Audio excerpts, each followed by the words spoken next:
Yeah, mate, how's it going? Yeah, good. How are you, mate? I'm I good, know I'm how good. you are. I think it's more for the Yeah, benefit of the audience. exactly. Yeah. No, I mean, I seem to be in the sun a So, lot more than you. well, this is true. And I'm really looking forward to see what you look like in an hour.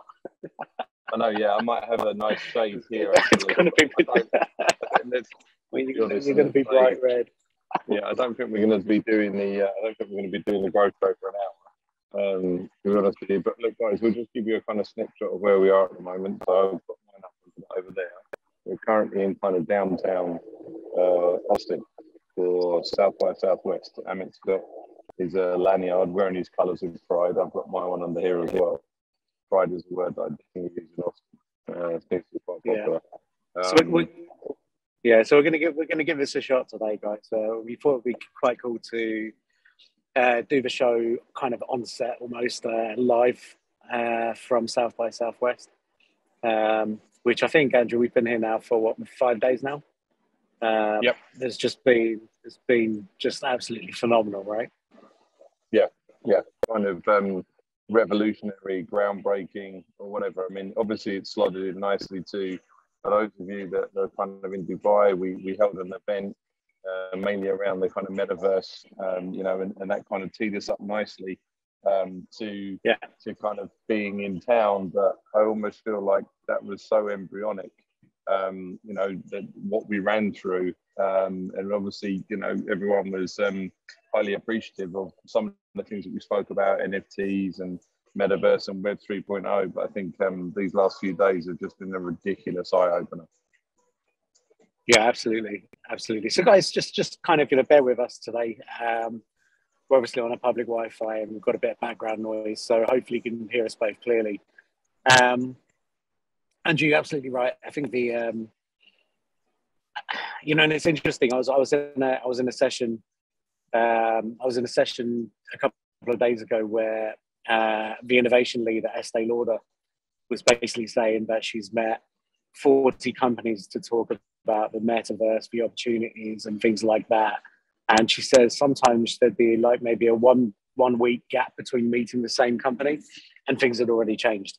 Yeah. And I think that's kind of where we are. So I think when you say that, the session we ran a few weeks back was kind of embryonic, and it was very much talking about, I guess, what we knew at the time in terms of information and access to information. I think so much has changed between sort of then and now. But yeah, but I think, Andrew, just before we kind of jump into all of this, I think, should we talk about maybe what South by Southwest is for people that don't know? Yeah, I think give me some context. Just a bit of background. I mean, you've been coming here now for what, 8-9 years. You presented 1 year. I mean, I think the best place to kind of tell people what this is all about, right? Because people, I don't think people won't know. Simple as that. Sure. So I guess the best way of saying it is this is a conference which isn't like the tech conferences that keep popping up, right? This is a real event with real substance and has a 35-year history. So I think this year is the 35th or 36th year of South by Southwest, right? So it's almost as old as me and not quite as old as you, Andy. So basically, the event itself is kind of broken down into, really, it's a creative space. It's for the creators of the world. And so the first part of the conference, I guess in the modern form, is a film festival. So we've had a whole bunch of stars here this week, from Daniel Radcliffe to Nicolas Cage to, and a whole bunch of real kind of celebrities here. I think Anne Hathaway was here yesterday. And then it kind of transcends into an interactive festival, which is, I guess, where we're here, right? The technology part. And then the last part is that the interactive festival kind of transcends into the music festival. And it's quite interesting. I think it's normally around this time of the week when you start seeing a whole load of kind of musicians in town. And we know they're musicians not because they're holding guitars, but they just look like musicians. Yeah, exactly. Good bunch of guys that look like Andrew. And so again, when I think, just to kind of differentiate what this event really is from a technology perspective, you don't come here to learn how to best managed social media, and you don't come here to learn how to build the best websites. What you do is you come here to understand perhaps what your industry and what your future looks like within the industry. You know, whether that's kind of, you know, tomorrow, whether that's 5 or 10 years from now. In fact, there's a track here, which is the 2050 track, right? And so these guys are absolutely serious about saying, okay, what's going to happen in the next 20 or 30 years? And how do we as creators and people who kind of influence what happens within that time, what is it that we can do to really kind of be a part of this? And I think that's what really separates this event from, I would say, virtually any other event. And you know, I've got, trying to feel, I think this is my sixth. I think this is my sixth South by. And it never disappoints. A few years back, I felt like there wasn't much going on because we were kind of really deep inside of, you know, what we now call Web 2, you know, and so, you know, there wasn't huge amounts of sort of innovation and stuff like that was going on. But I think with what's going on in terms of a talk about metaverse and Web 3 and NFTs and crypto and all of this, I think is now, this is now the time that, you know, again, events like this will kind of come to the forefront. But yeah, so it's been great to be here and be a part of this and had some phenomenal meetings and some great sessions, right? Yeah, totally. Yeah, I mean, it's really it's been super powerful. I mean, just I think really getting to mix with people firsthand who, you know, are really kind of breaking boundaries when it comes to this space. You know, and like you said, things are changing on almost a kind of daily basis, right? Where you know, what was working yesterday doesn't work tomorrow anymore. You know, thank you so much. Sorry, the wind just picked up here, guys. As we said, outside broadcast, and now just nearly lost all of my laptop. But yeah, I think, you know, what it really kind of showcases are people that, I guess, is you know, one of the words that I use here is almost like no fear, right? There's just no fear, and it's such a welcoming environment. You know, every single kind of session, there's been the kind of, listen, not everyone knows anything, right? You're not going to meet an expert here, right? No one's going to call themselves an expert or a guru, or they're going to tell you that they may have spent more time in the space than you have, but they'll just tell you in the same breath that I bought my first NFT last week. So I think what's seriously, you know, kind of really underpins the whole event is just the openness and the honesty of everyone. You know, there's no bullshit here, right? This is kind of just real how it is. People are exploring, people are testing, and they're sharing those stories, you know, in good or bad, right? That's the other thing as well. I think it's the nature of the event and the nature of the type of person that's attracted to the type of event, right? And I think every panel that I've seen where someone's, you know, been asked a question, they're not afraid to say, I don't know. And you know, honestly, we're just still trying to figure this out. You know, and it's cool. I mean, like, you know, look, I heard it firsthand 45 minutes ago from Mark Zuckerberg, right? And that's also a random part of this event where you've got no idea what kind of sessions just pop up. And I looked at my session schedule a couple of hours ago now, maybe even less than that, and literally up popped, oh, here's a session by Mark Zuckerberg, and he's going to be interviewed by I think it's Damon or whatever it is from Shark Tank, and it's all about the metaverse and Mark's thoughts, and you're like, how do we not know about this? I think I sent you a screenshot going, just got into this session, and I just like, it was on a whim. I was literally outside that ballroom trying to work out why there's such a big queue.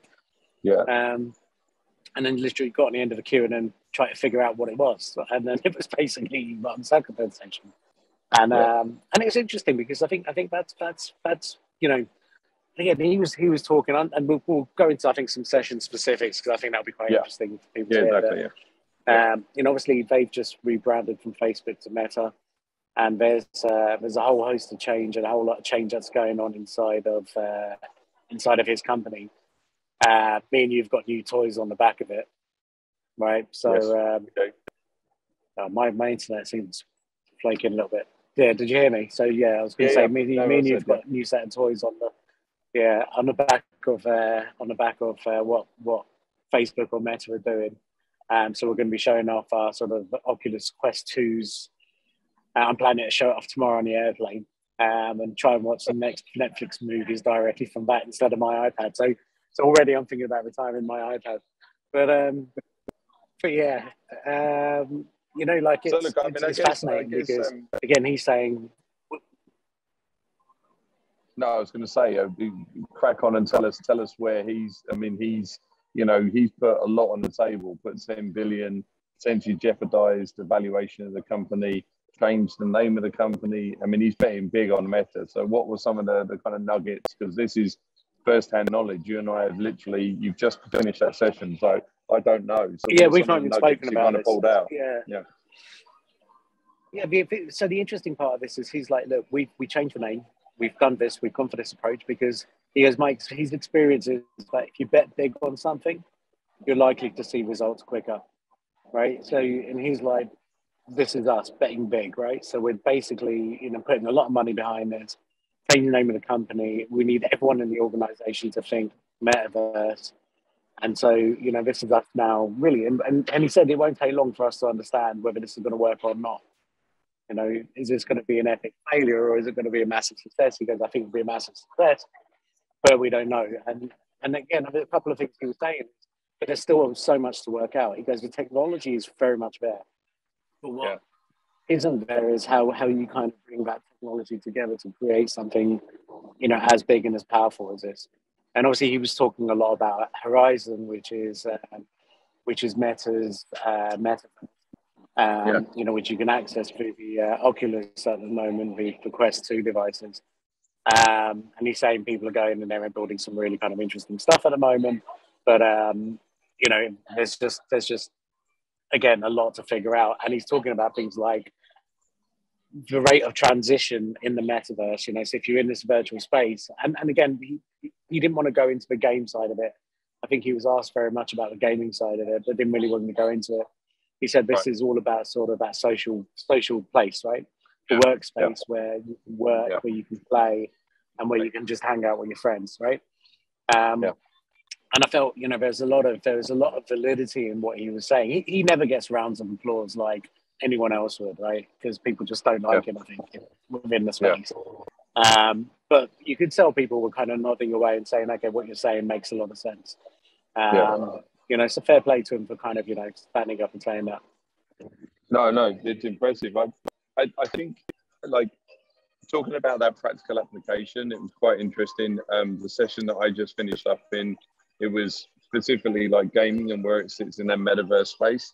And I think, obviously, you know, one of my first experiences as Meta was through Fortnite, through a Travis Scott concert. They spoke about it in there. But the guy fast forwarded to Meta, in Meta and Facebook's Meta or now. There's something called VR chat. I think you may have downloaded it already. And this is this kind of crazy space at the moment that you can just go in, build out your avatar, and you can build worlds. Yes, I downloaded it. Yeah, and you can build worlds.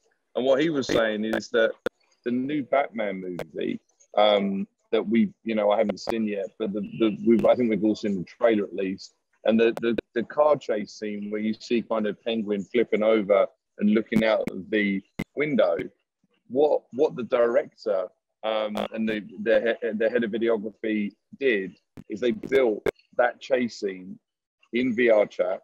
They built the world like blocks to show, and then they basically put their metas on, so the Oculus, so they were in the space, and they had the car chase on a loop. And then what they did is they walked around the space and worked out different camera angles. So when that car flipped over, they were lying on the ground and looking, and they said, yeah, that's the angle. So after doing that, they then went back to the movie and shot the movie with that. All in, like, this was all built out in Meta, right? And it was a wild kind of practical application of something that I hadn't heard. And this is all kind of open world stuff, and you can build and everything. It's crazy. I mean, I think that's also one of the things. You know, there's very limited information online at the moment when it comes to, you know, I guess, connected stories that we can resonate with, right? When you talk about Meta and you talk about Web.3 even and NFTs, but I think being here this week, you've seen, you know, I mean, these guys that are here, they're at the forefront. I mean, this is brand new territory. This is really, you know, right at the very beginning of something. And we spoke about this a couple of weeks ago, saying that, you know, it's special, but I think it's just been compounded and validated, right, these last few days. Yeah, absolutely. I think, you know, just some of us. I think there's a couple of things. I mean, there's people that we've just met who are really kind of involved in the space. We went to an interesting event on the back of one of the NFTs that we own on, it feels like a long time ago now, Saturday night, I think, right? And again, you're just talking to people that, you know, have been living and breathing this stuff for years, right? To the point where they really understand every aspect of it, and still don't feel confident enough to call themselves an expert, but they're very much within the space, living and breathing it. You know, but again, you know, you're talking about people who, you know, who are, again, just fascinated in the space, highly involved in NFTs, nothing to do with technology, living off their Bitcoin money. I mean, you know, we've kind of seen a lot of that. We've seen it all this week, right? In that respect. Yeah, I think, look, a lot of that new money that people have managed to kind of extract is also fueling this. And I think the thing is that, you know, one of the misconceptions perhaps that in this new crypto space, and I've met a couple of crypto dudes, right, and dudesses, as it were, and you know, these are kind of super bright, super smart people, and what they've done is they've taken those investments and then pushed them or poured them into other activities. Because I think one of the huge, you know, things about this whole new scene is the word community, you know, and there's a big lean and a big embrace of, you know, decentralized community decisions, community activations. You know, that really solidify this new Web 0.3, right? Yeah, absolutely. Andrew, I think let's talk about Web3, because I think, you know, we can sit here, I know, for hours, kind of, you know, debunking all of the information and all of the kind of stories and all that kind of stuff from these last few days. And there's still, obviously, you know, still a few more days left of this. So, but I think the you know, from a kind of Web3 perspective, because I think that's the new shift, right? Everyone here, you know, obviously there's a lot of metaverse focused sessions, but, you know, no one's talking about metaverse without mentioning Web3, without mentioning NFTs, without mentioning things like DAOs and DeFi's and all of this kind of stuff. But I think just to try and maybe simplify it, you know, what's your kind of take on Web3 and this kind of new era of the internet that we're being told we're very much kind of a part of now? Yeah, it's. I think, and it may sound a bit strange, but I haven't made my mind up yet. I feel like it's so new and so shiny that I don't know if I can boldly make a statement where I'm like, okay, this is where I'm kind of leaning towards at the moment. I think the interesting thing is that I think, like, there's no boundaries in this space, and I think that's what kind of has to be thought about, right? It feels as though you know, with Web 2.0, it was very much based on boundaries and rules and regulations, and whereas Web 3.0 isn't that. It's community driven activity. It really is, you know, kind of, I guess, being part of something bigger, right? However that presents itself. And I think the interesting thing is there's no real definition of kind of where it sits. But what was interesting is in a couple of the sessions, people have just spoken about, you know, the kind of moment in time, right? The moment in time where your kind of digital self-worth is valued higher than your real life worth, however that presents itself, through somebody owning a shirt or somebody owning a pair of trainers or virtual real estate or, you know, time spent in that space. I think that's an interesting inflection, right? And how that's moved from, you know, we used to obviously all run around, and TV kind of took away our, you know, 2-3 hours a day. Then obviously computers came in and took more time away. You know, then obviously mobile, and that's like 50% of your time now spent in that space. So Meta really is reaching that point where it's just going to completely dominate where that is. And I also think what's interesting is that, you know, what's happening now is you're seeing, so there's a lot going across the meta, but there's also things coming out, right? So there was an interesting, somebody was talking about Roblox and the AO activation, yoga activation, and they designed a yoga studio and set up in Roblox first. And then the Paris Fashion Week, they replicated what was in the digital space in the physical space. So it's also that kind of bi-directional activity across those two worlds, right? Which I think as well, you know, and that's kind of where, like I said, you know, so many kind of thoughts. I mean, we talk a lot about noise, but the noise that we've had in the last 4 or 5 days, in a good way, has just been phenomenal, right? I mean, what's your take? I think the most simplest is, I mean, there's a few guys who use the same sort of terminology, but they said, like, you know, Web 1 was very much reading and writing. Web 2 was creating sort of content and, you know, the social kind of era almost. And then Web 3 is being a part of it. And I think the main sort of premise behind Web 3 is really the decentralization of power, which is something we spoke about, you know, a few weeks back. You know, but the whole point is that, you know, the owner economy is kind of there and dominant within the space. You know, where creators are getting rewarded for the content they create rather than being rewarded in part by the platforms that kind of ultimately bring that content when it's on their platforms. You know, so there's a lot of real kind of shifts that are happening, and these are kind of big sort of fundamental shifts. I think the most interesting part of this, go on. No, go on.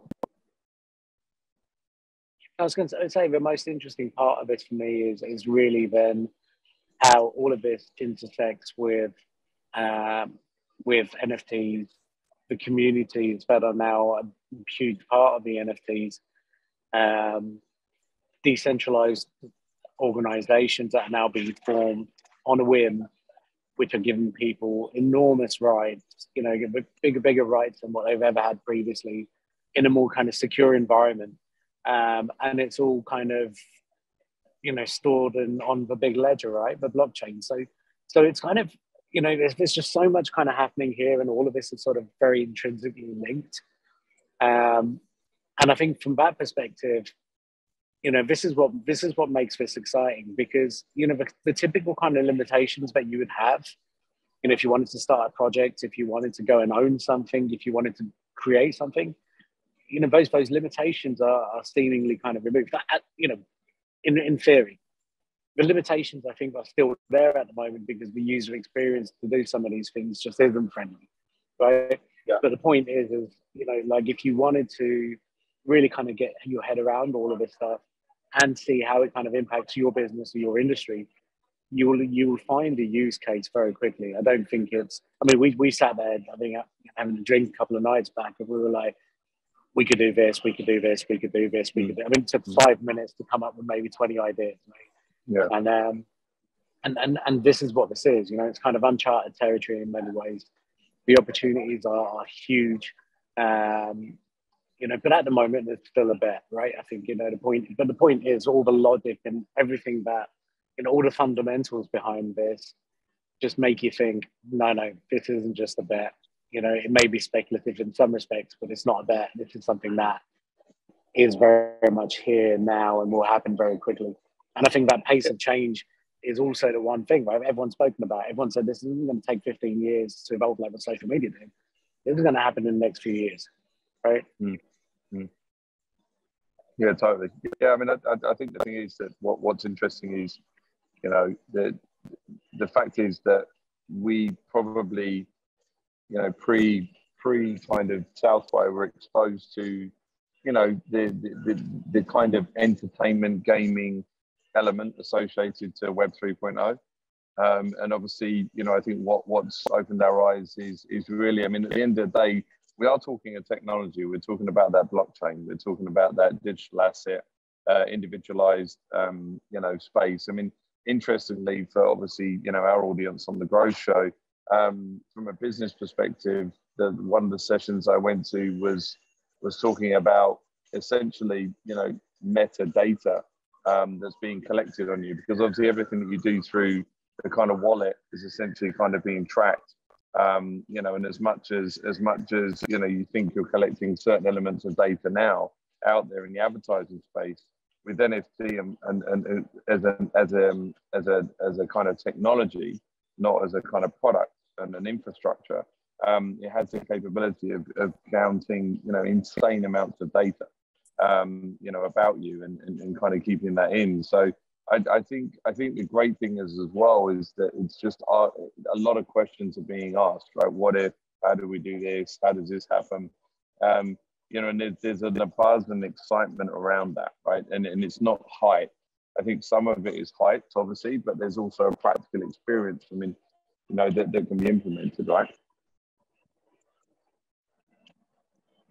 Yeah, you're right. Right. Look, I think we've got to be conscious of the fact that everyone around us has been talking about this, but everyone around us is very like-minded to us, right? I think that's we're obviously going to go back to the office maybe next week, and at that point, everyone's going to be like, I don't know what this is. I don't get it. It's all a fad. Like, why would someone pay $6 million for a picture of a monkey? Like, we're going to get all of that again, right? And I think we've obviously got to be very conscious of the kind of bubble that we're in right now, because it is very much that. But I think look, I think our job, I think as part of a growth show certainly is to really try and break this down for as many people as possible. And I think what we'll start to do over the next few weeks is really kind of look at all of the different sort of underlying principle concepts. Yeah. It's because not everyone's got the luxury of being able to take a week out and really being immersed in it like what we have. And I think I always feel that it's our responsibility to kind of make it easy for those, because the people who get it will do tremendously well out of it, not just financially but personally and from a kind of social kind of conscious perspective out of it as well, right? Because there's a lot more to this than just financial gain and selling things for millions of dollars. It's not about it. I went to a session yesterday and I told you about it, and I was absolutely blown away by it, because it was when the panel got up on stage, there was one of the singers from Pussy Riot, right? If you remember those the activist band from Russia, and I was like, I don't know why she's up there. I know the other two guys, and I know the moderator. I'd be like, what's she doing up there? And I'll tell you now, the most impressive person on that panel, and the other three guys were all rock stars within their space, within this whole space. And the most impressive person on that panel was her. And she was talking about, from a kind of activism perspective, what Web3, the metaverse, NFTs and crypto is doing, right? And this is someone who's obviously very anti, what's going on with the Ukraine at the moment, right? She's Russian, but I don't know if she can go back there. So she started the Ukraine DAO just as a fundraising activity, because she knew, there's just like the one thing that Ukraine need right now is they need cash and they need donations. But how do you get money into the Ukraine, right? When basically it could end up in the wrong hands and all of those things. So she created a DAO, which is ultimately a decentralized organization built on crypto and sort of governed by the blockchain or on the blockchain ledger, and raised $7 million in less than 2 days from a whole host of donators by selling NFTs that basically was then donated straight to the people that needed it in Ukraine. And she's involved in maybe a dozen more projects like that. And you look at it and say, okay, do you know what? This is really where this becomes interesting, because the Ukraine, for example, is way ahead of most countries when it comes to cryptocurrency, right? And so people know that, look, to get the money out of the Ukraine at the moment, the only way to do it is through crypto. The only way to get money into Ukraine at the moment is through crypto, right? So they've almost had to kind of force themselves to to kind of be a part of this change. And on the back of it, you know, they're fighting much stronger, I think, than what anyone expected. But on the back of, you know, initiatives like this, where there's widespread international support, and it's not just weapons that are being provided, right? It's actual, you know, it's actual funding that can sort of help toward this. So there's a lot of kind of big picture stuff out there. You know, this is much bigger than what any of us could even imagine right now. Is how I feel. You know, this is, you know, in whichever, you know, whether it's philanthropy through to, you know, sort of commercial activities. And one of the points another panelist made yesterday was that, you know, we've all been kind of being brought up to kind of understand that you have, I don't know, you have communism and you have a democracy, right? And those two facets have always been like, you know, are you a communist country or are you a democratic country? And the way this guy said it is like, the way that Web3 is going, you know, with the blockchain and with crypto and all that, there feels like a third alternative to that now, right? You know, where it's basically, we've never had that before, right? Because, you know, if you look at what Web3 is and the decentralization of power, well, actually, you know, for Web3, supranational, we called it. I was telling you, I was like, I just took a step back and was like, yeah, it's really interesting because there's no international governance. There's no country that owns this. There's no country that owns the laws to this. It's above that. It's bigger than that. And I think when you kind of start to think about it that way, and again, I think, you know, people might be watching this going, these two guys are loonies, right? What are they talking about? But it is that, you know, the reality is that this is just much bigger than what any government would want to control. And it'll be interesting. We obviously live in the UAE, and they announced they want to be at the heart of all of this. But, you know, let's see how practical that is when you put some governance around it. Yeah, but I also think there's a misstep there because they wanted to regulate it. But this is the point, right? That you can't regulate this. This isn't something you can regulate. You know, really, it's really, I think, and that's the thing. You know, there's the community movement around this and the barrier to entry, as you mentioned, and you know, it doesn't matter where you're from or who you're from. You know, anybody has the opportunity in this space. I think that's also you know, important, right? The barrier to entry is relatively informal and relatively simple in the sense that, you know, a couple of clicks and you can kind of, you're away. Now, I think that what's interesting when we start to apply, you know, some of the learning from this week to a practical sense, again, there seems to be more of a conversation around things like we need to be thinking about experiences, right? We need to be thinking about that first. We don't need to be thinking about, okay, well, what's the ROI on this? You know, let's have a look at this. How do we break this down? What does the revenue model look like? Because at the moment, that's not practical. It's not practically formalized, right?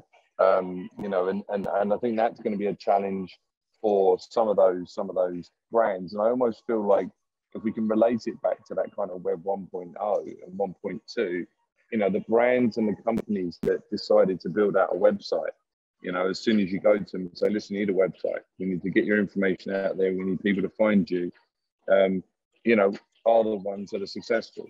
The ones that embrace social media and started to realize it's not for me, that's another man's game, another woman's game, you know, and this again is that kind of point for Web 3.0, where even if you don't necessarily feel as though it's relevant to you, you need to have a conversation, right? You need to have a conversation about it because it's just as impactful and just as dangerous if you don't, that you could be left behind, you know, similar to how perhaps you were, you know, with kind of web and social activity as well, right? In that sense.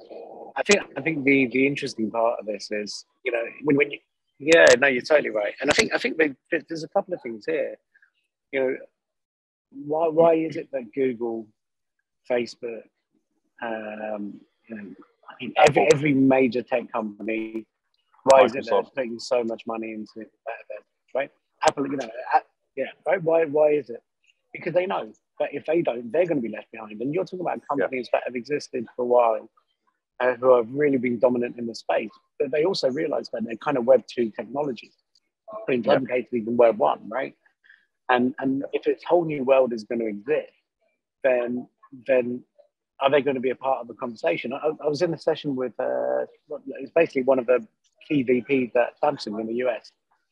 And he was asked the question of what's Samsung's role in Web3. And he's like, I don't know if we've got one. And it worries me. He's like, I don't know if we're, even companies like ours, have got it in us to innovate. And I hope we have, but we just don't know at the moment. But what I do know is Web3's there. I just don't know if our business is going to be one of those businesses that thrives in Web3 like it has in the previous iteration. It's like, will people want TVs? Will people want a TV? I don't know. Like, think about it. It's like, I'll tell you what, after sitting there with that Oculus headset, I don't know why you'd watch TV anymore, right? If you can sit in that virtual space and a huge screen, and you can basically make the screen as big as your house if you want, and you can turn around and then you can, see the people sitting next to you, and it's, your mummy, dad, sister, wife, kids or whatever, but they're all in that immersive experience. I wonder if you will be, buying TVs, right? This isn't the 3D TV stuff because it was a horrible experience. The Meta is fully interactive, and you can interact with people and pick things up and touch things. It's very immersive. Yeah. I think also that, back to, if you don't kind of look at it, you could suffer some serious consequences. 3 times I've heard, now in the last few days, that MasterCard and Visa may be a thing of the past. You're talking about global billion-dollar companies, and the way that the fees associated to working with them as an organization just don't work in this new space. And they've heard it 3 times now. Interestingly, the first time I heard it was the guy, the old Facebook guy, I can't remember his name. But he said he was shorting big on them. That's what I heard last week. Yeah, 3 more people have said it this week, which is pretty fun. It's interesting because that story I was telling you from that golf community that I've been just obsessed with in the last week, where basically you had a guy on there, and he was saying, and he was just having a moan at all the other kind of golfers that are in this community, and he was saying, look, guys, like, I'm a little bit older than you, but you've got to kind of pay your golf debts with cash. Like, if I beat you on a golf course, I want the green stuff. Like, I want cash, right? Don't pay me in crypto. And it was like a pretty well-written kind of rant, I guess, right? The guy was obviously pretty upset about this. Obviously played a round of golf with some kids and won some money, and none of them paid him in cash. So they all responded. They were just like, dude, I don't even have a bank account. I don't have a debit card.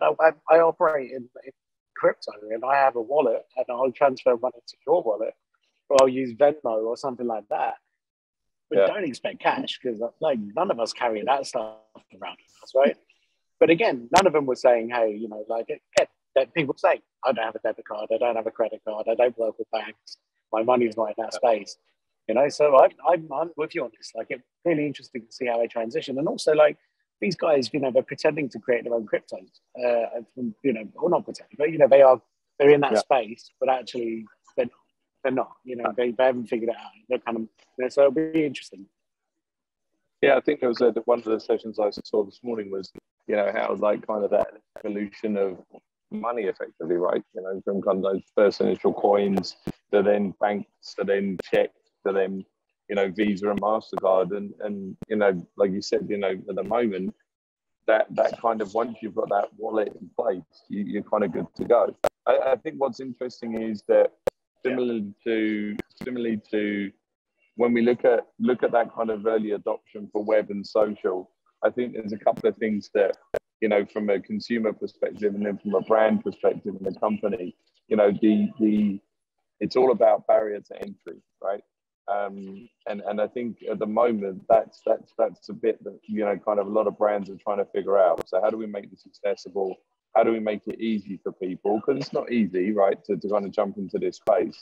But I found it quite interesting. There was a talk from a guy that's heavily involved in the music scene, and basically he was saying that to own something, you don't necessarily have to set up a trust wallet or your kind of your wallet.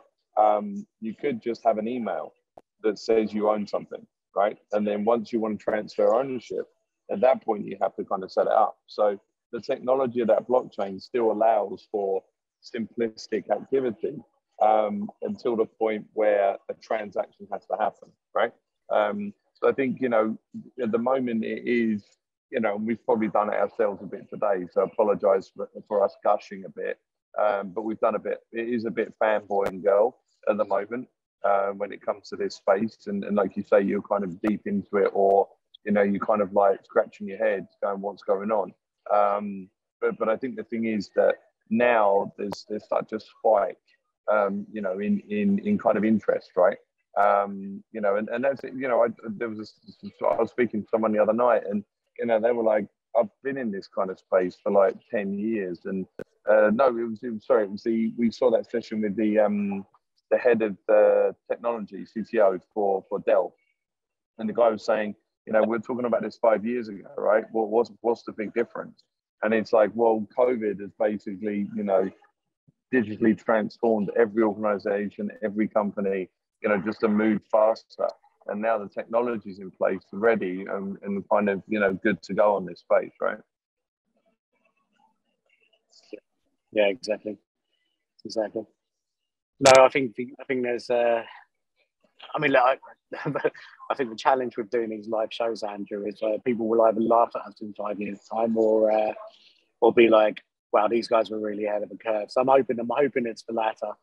Yeah, well, look, this is like my second post on LinkedIn in a week, and I did a timestamp one last week, right? I did that timestamp of kind of metaverse. Before coming over here, I wanted it to be public, I wanted that kind of historical point, that we're able to kind of notice it and kind of talk about it, and that's, like you said, you're either going to be nuts, but I just think there's too much involved now. There's going to be some things that obviously crash, but that's more in that entertainment piece. But there's been so many different practical applications of this new Web.3 space that it's almost now at the point where it's too big to fail, because it runs at such a rapid pace and it's so accelerated. It feels as though that's it. And also, look, to be fair, especially the few gaming sessions I've been to, in when I share my own experience about Fortnite, I mean, Roblox is there and has been around for years. Fortnite's been around the last 4 years. Some of the older games, there was a flashback to TNT Skins. They've launched kind of, digital art where you could customize your gun effectively as a skin, back in 2000 and 2004. So a lot of these, kind of thoughts, ideas, creative, just ideas, they've been around, right? But now obviously there is the practical application of it in place, right? Yeah, absolutely. Andrew, I reckon we should cut short in about 5 minutes, but I'm going to ask you a question. Just some conference-based stuff, I think. You're doing okay. I'm drinking because I'm sweating like a maniac over here. You're literally over there, and you're in the shade. I don't know. I found the shade. Well, I know the sun's found me now. But just one thing, mate. I'm going to ask you a question, but just because I was thinking about it last night. What's the one thing that surprised you during this week so far?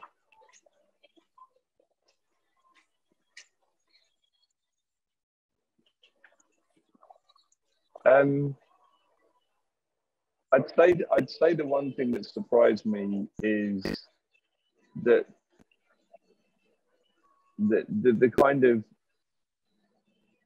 I said this. I tell you what, I said this in a talk the other couple of weeks ago where when you're learning to drive a car and you go, how do I put my clutch on the foot, and how do I go in first gear, and how do I do that? And it suddenly kind of hits, right? And I think what surprised me is not that I was overly confident, but I felt pretty good about coming in, right? I felt pretty good. And I think what surprised me is literally day one, I knew nothing, right? So, like, in the grand scheme of things, And I think that's what surprised me, because I thought actually I knew quite a bit, but clearly it hadn't clicked, and I felt like it only clicked on day 2 for me. Day 1 was like, this is insane. What about this? What about this? What about this? Day 2, it was like, I get it. Okay, I get that. I get this. And it's almost been like a series of events, right? You kind of sharing that phenomenal podcast with me listening to that podcast, then that first session going and talking about the DAO and the community and the treasure. So all of these things are aligned. So I'd say that's been probably the biggest surprise, where actually not being confident, but I thought I knew more than I did. I literally know nothing. Okay. Nice. Look, and I think that's a really good point. For me, not one person, any of the sessions I've been to, has spoken about Decentraland or Sandbox. I've went to one. Really, I've had nothing, and I'm just like, because I think there was also, I mean, we did the session, right, specifically on those 2 platforms. And it took me, I think, about a day of coming here. But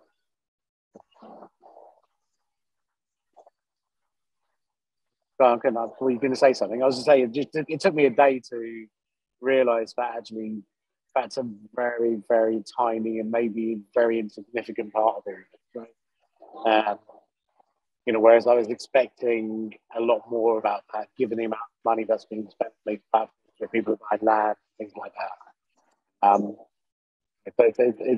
think that's been really. You were going to say something? No, I was just going to say. I mean, that pretty much is like you and I feel the same. I mean, that's it. Yeah.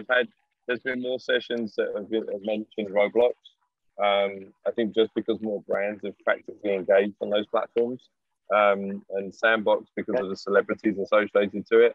I mean, someone did spend $4 million on Sandbox to buy the plot of land next to Snoop Dogg.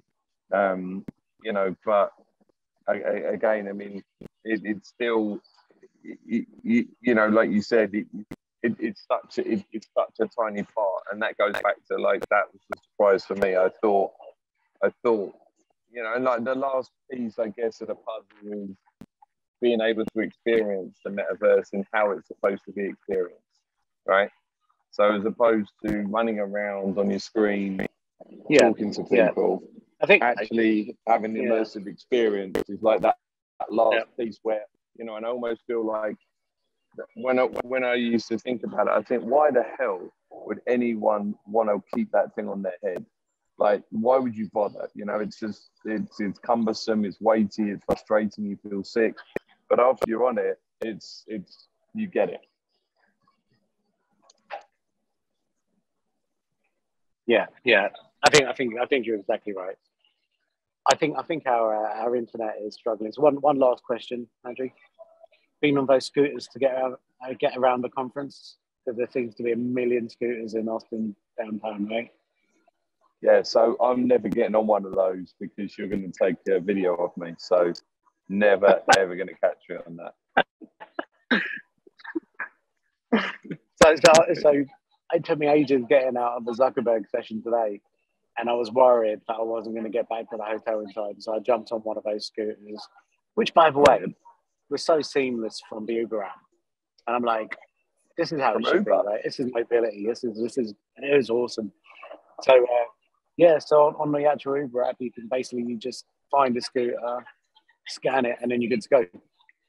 Like really slick. I might give it a go then.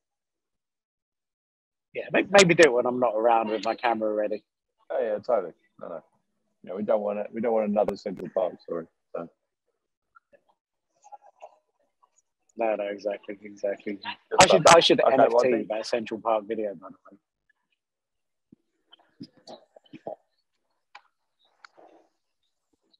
Brilliant. I love it. All right. I think we should say goodbye then now, right? That's what I'm in. All right. We should. Perfect. Andrew, it's been good. All right, guys, I hope you found this useful. Yeah, apologies again. We know the video's been in and out, but hopefully you can make sense of some of the nonsense that me and Andrew were talking about. But otherwise, we'll be back again, I think, maybe next week once we're both back in Dubai, and totally jet lagged, I think, but looking Jet forward lagged. to it regardless. Yeah. Perfect. All right, mate. Cheers. Have a great Thanks. week, everyone. See you later. Take care. Bye. Thanks. Bye.